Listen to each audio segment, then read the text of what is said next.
Against the effects of toxic chemicals, the protective mask has always been the most important piece of individual equipment. It fully protects the delicate respiratory tract. But there are several chemicals which have a percutaneous effect. By absorption through the skin, they can cause casualties or even death.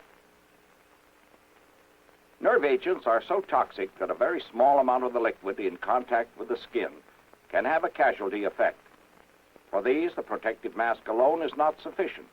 The whole body must be protected with specially treated combat clothing. After exposure to chemical attack, even though protective clothing and masks are worn, further precautionary action may be necessary to prevent casualties. For this purpose, an individual decontamination and treatment kit has been developed.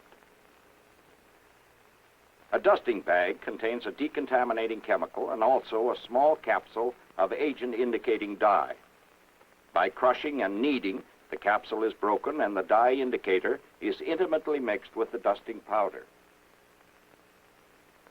The decontaminating powder will neutralize small droplets and aerosols of nerve agent. At the same time, the presence of larger drops will be quickly revealed by a color change of the dye indicator. Small metal patches are provided to seal off these spots of gross contamination so as to prevent any possibility of the nerve agent penetrating through the clothing to the skin. The decontaminant is also applied to pieces of individual equipment to prevent secondary contamination which might result from handling the equipment.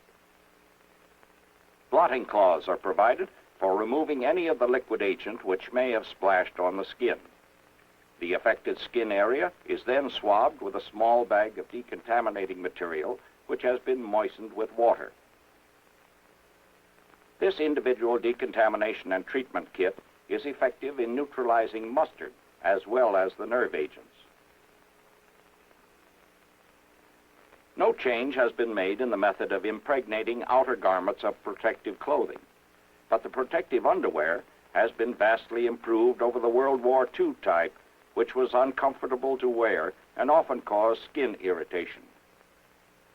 Developed in coordination with the Quartermaster Research and Development Center, it is a soft-textured, lightweight cotton fabric treated with high-car and gives good protection against chemical agents. Its protective property is not diminished by perspiration.